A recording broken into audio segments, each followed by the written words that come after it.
Hello, I'm Karen Brooks Nelson from Document Camera Experts. We're North America's largest supplier of document cameras.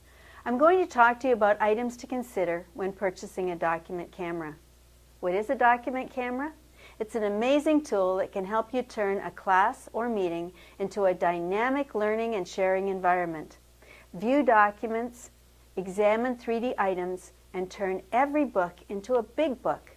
Here are just three of our document cameras: the AverMedia AverVision CP300, the Elmo TT02, and the Smart Document Camera, which integrates perfectly with your smartboard but works well as a standalone product too. What should you consider when buying a document camera for your school or business?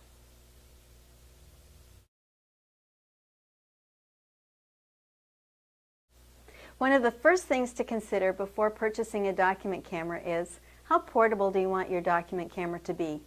If you're going to be moving from classroom to classroom or meeting room to meeting room, you want to make sure that the unit is portable. These units are all lightweight. The Smart and Elmo have adjustable necks so that they easily fit into a container the size of a grocery bag. The AverMedia folds up. The head fits into a slot in the side of the document camera, and now we have a handle to carry this machine from room to room, and it'll also fit into a computer bag. Go ahead and move any of these from room to room.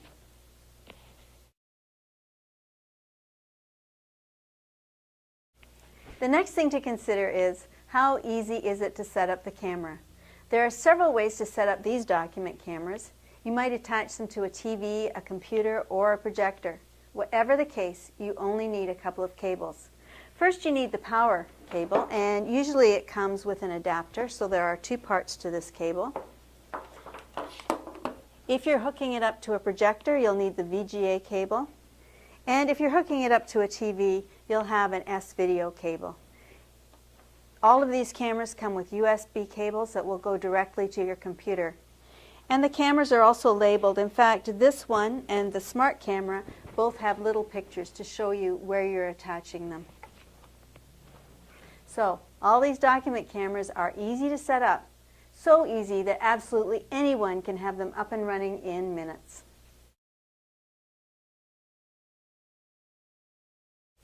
Now you want to think about special features that you need.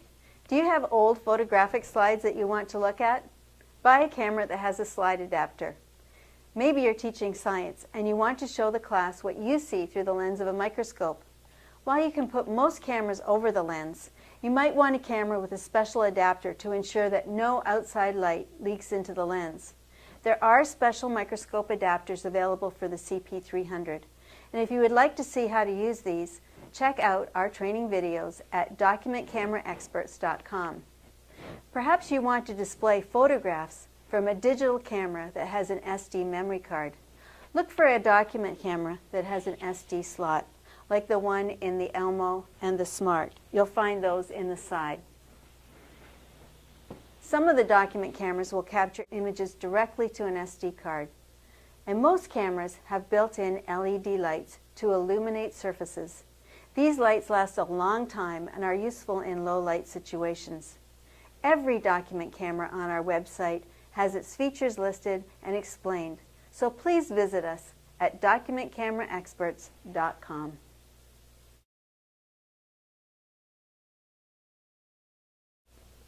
Another important consideration is the software.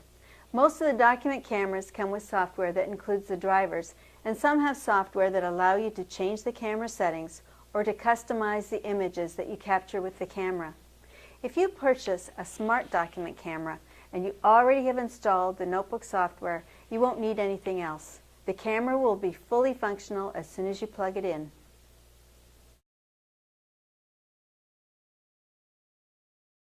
Now let's look at resolution. Many of the document cameras display 1024 by 768 pixels, which means that they're called XVGA. And this is supported by the newer projectors. However, if you need higher resolution and your projector or TV supports it, look for cameras that display in high definition format. You may want to avoid document cameras that are VGA, which is 640 by 480, or SVGA, which is 800 by 600, as they will not give you the image clarity you might want. Most of the time, you're probably going to display your images on a screen. However, you need to think about how many megapixels your camera has if you're going to print out the images. If you're printing, think about this. 4 by 6 prints require 2 megapixels. 8 by 10 require 5, and 16 by 20 require 8 megapixels. So, if you're going to print out large images, more megapixels is better.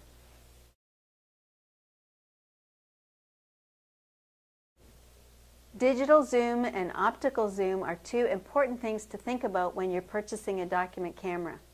Zooming is important because you might want to display text that is as small as 8 points, or you may want to put a large object under the document camera. Always, the optical zoom is more important, as this is the one that will give you the best quality.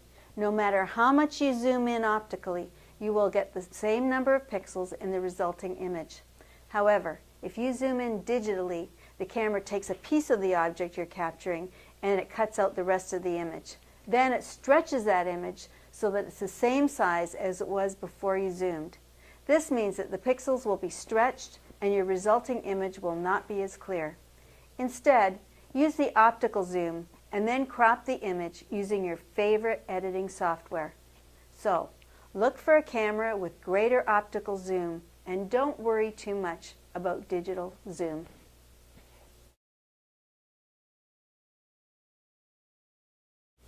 Before you buy a document camera, you need to think about how you're going to use the images. For instance, are you using them live, or do you want to capture them and move them to your computer? If you're using the document camera with a smartboard, you can capture the displayed image with the notebook software. If you're projecting on a wall, screen, or TV, you may want the camera to have internal memory for captured images.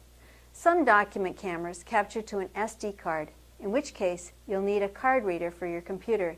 These SD cards are bought separately, but as an added bonus, if your digital camera uses SD technology, you can put the SD card into the document camera and project your photos onto a screen or TV. Other cameras have internal memory, so you'll need to use the provided USB cable to transfer the images to your computer. You will also want to investigate capacity of the internal memory, as some cameras can hold more pictures than others. And as a reminder, check the resolution of the captured images before you buy.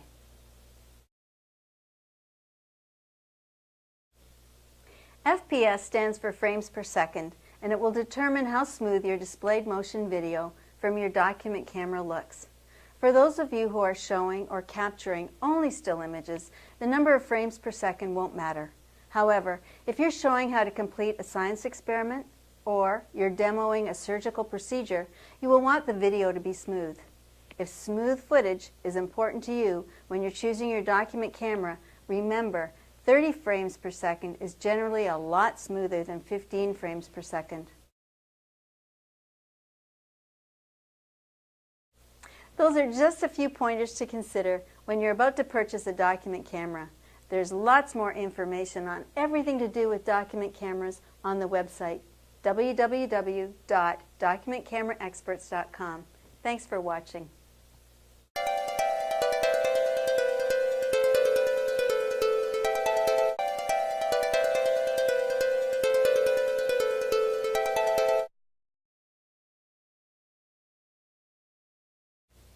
Hello, I'm Karen Brooks Nelson from Document Camera Experts. We're North America's largest supplier of document cameras. I'm going to talk to you about items to consider when purchasing a document camera. What is a document camera? It's an amazing tool that can help you turn a class or meeting into a dynamic learning and sharing environment. View documents, examine 3D items, and turn every book into a big book. Here are just 3 of our document cameras: the AverMedia AverVision CP300, the Elmo TT02, and the Smart Document Camera, which integrates perfectly with your smartboard but works well as a standalone product too. What should you